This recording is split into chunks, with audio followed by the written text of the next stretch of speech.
Friends, welcome to my channel. நம்ம சேனலை first time பார்க்குறவங்க சப்ஸ்கிரைப் பண்ணிக்கோங்க, லைக் பண்ணுங்கள், ஷேர் பண்ணுங்கள், கமெண்ட் பண்ணுங்கள். வீடியோவை ஸ்கிப் பண்ணாமல் பாருங்கள்.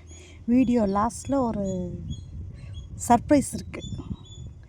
இப்போ எங்கே வந்திருக்கேன் அப்படின்னா, அக்கா இட்லி பொடி அரைக்கிறதுக்கு முருங்கை இலை கேட்டாங்க. முருங்கை இலையும் கருவேப்பிலை இலையும் வேணும் அப்படின்னு.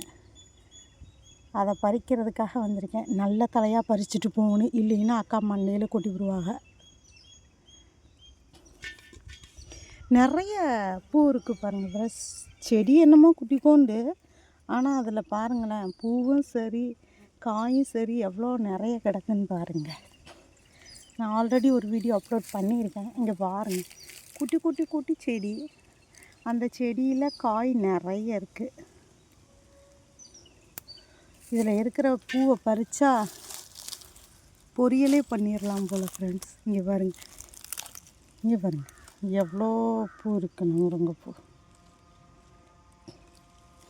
எங்கள் அம்மா இந்த வீடியோவெல்லாம் பார்த்துட்டு சொல்லிட்டாங்க ஃபோன் பண்ணி, அங்கேருந்து வரும்போது கண்டிப்பாக ஒரு முருங்கை குச்சி கொண்டுக்கிட்டு வந்துடு அப்படின்னு.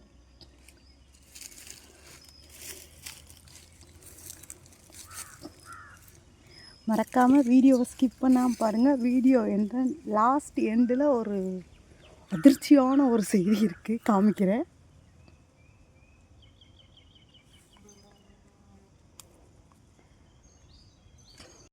ஒரு வழியாக பறிச்சாச்சு முருங்கை இலை, சரிங்களா? இப்போ என்ன அந்த ஒரு அதிர்ச்சியான ஒரு பொருளை பார்த்தேன்னு சொல்கிறேன் பாருங்கள். இது என்னன்னு தெரியுதுங்களா? இந்த செடியை காமிக்கிறேன். எருக்கஞ்செடி, அதோட காய். ஃபஸ்ட்டு இது என்ன காயின்னு எனக்கே தெரில. அப்புறம்தான் பார்த்தேன், ஆஹா இது எருக்கஞ்செடி, நம்ம பார்த்ததே இல்லையேன்னு பார்த்தேன். அப்புறம் பார்த்தா அது எருக்கஞ்செடி. அது என்ன ஒரு இதில் இருக்குன்னு பாருங்கள். சரி, நெக்ஸ்ட்டு கருவேப்பிலை பறிக்க போகலாமா? இப்போ கருவேப்பிலை பறிக்க வந்தாச்சு. நல்லா தலையாக பறிச்சுட்டு போகணும். நல்லா தான் இருக்குது, பார்க்கலாம்.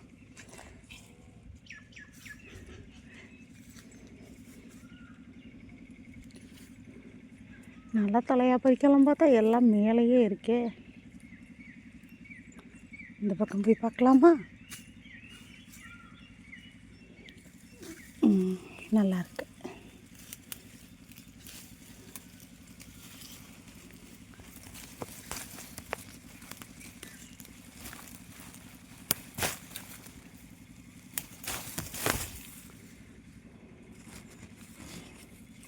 பார்க்கலாம். பூச்சியாக இருந்தால் இன்றைக்கி தலைக்கு ஹேர் பேக் போடலான்னு முடிவு பண்ணியிருக்கேன்.